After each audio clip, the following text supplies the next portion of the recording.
Hey y'all, it's Senki, and today I'm going to be reviewing episode 9 of Symphogear XV, and I gotta say, if y'all haven't seen the episode yet, I recommend y'all to pause the video and watch the damn episode, because you've got to experience this without knowing what the fuck is going on. Let me just tell you that.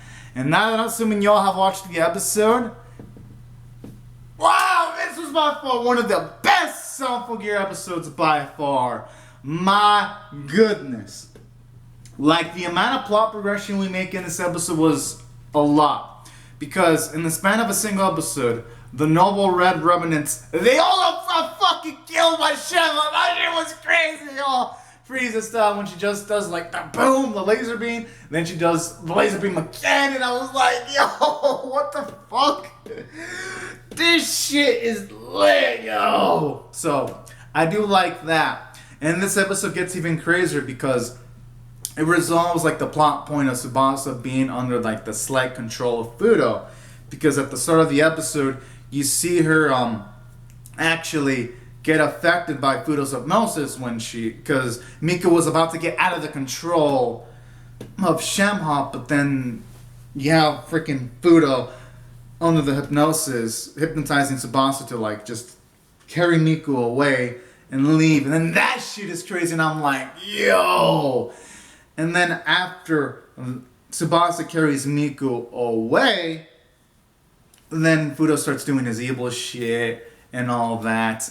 And then immediately afterwards, it sets into some epic fights, because after that, you have Genjiro and Genjiro's bro figure out that Fudo is evil as fuck. So then I love how afterwards it sets up into a cool fight between Genjiro and Fudo. And I like how during this fight, you actually gives respect to Genjiro, because narratively speaking, if Genjiro were to beat Fudo up easily, it would not have made for an emotionally engaging sequence. But I like how afterwards, after you get this epic fight, and this is epic because they're like fucking breaking shit easily. You have like their punches, like Genjiro's punches are so strong, it like fucking moves the air and shit. And I'm like, what the fuck is this? This is fucking awesome. And during all this, it goes through such an epic fight that parts ways in, Genjiro loses the fight, but I like how Fudo's all like, if you wouldn't have held back, you probably would have won. And you know what? I kind of like the conclusion of that fight, because it makes you, it still respects Genjiro, because it's kind of like the writer saying, oh yeah, Genjiro would have beat Fudo head on if he would have gone for the kill, but since he didn't, he lost. And I kind of like this, because it keeps into line with Genjiro's gentle nature.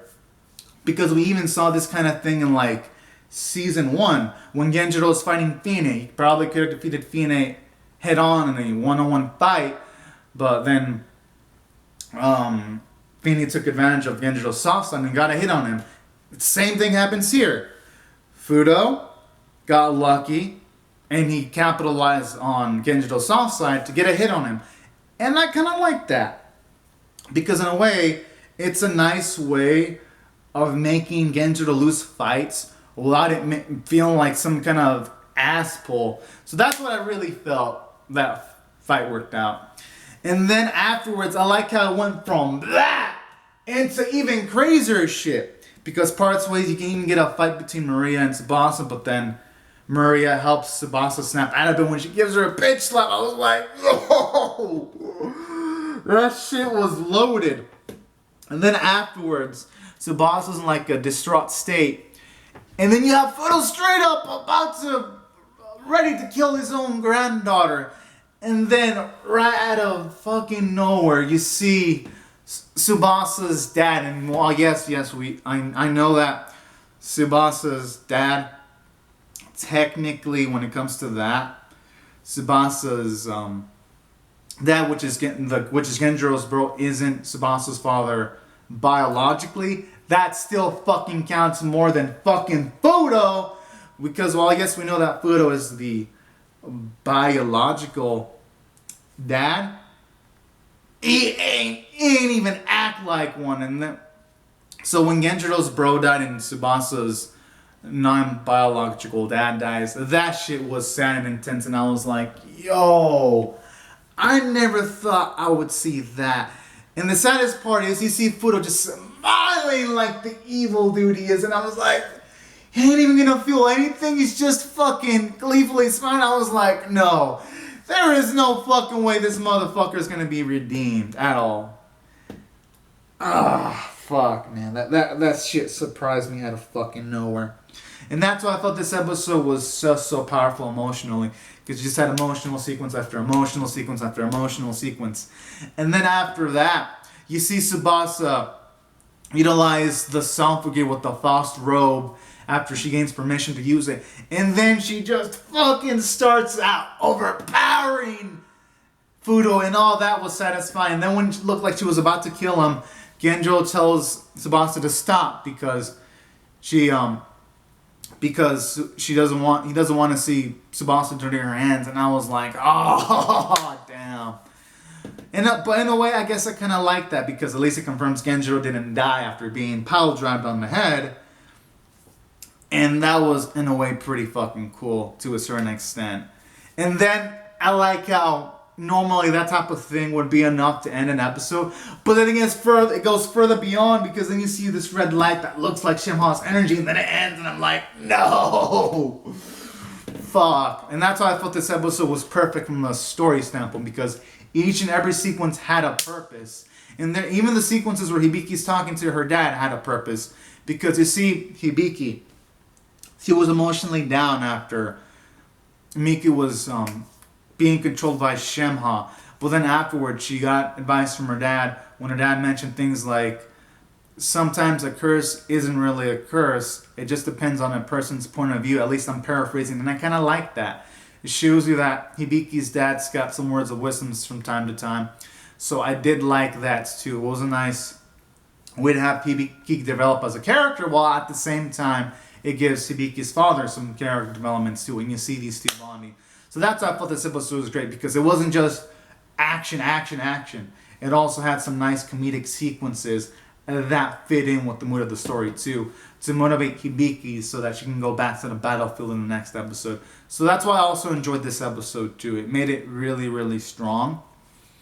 And then even the after credit scene where you see like this shining beacon really, really helped make this episode strong too.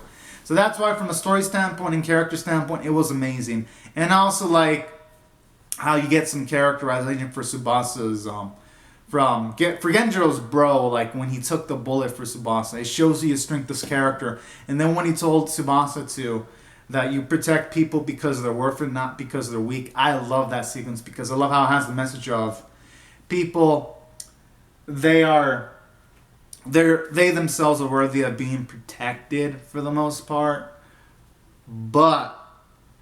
and you should never really look at anyone as weak. And I really love that positive message. It was a really beautiful thing to happen for Tsubasa's non-biological father to say that. Really made that scene stand out.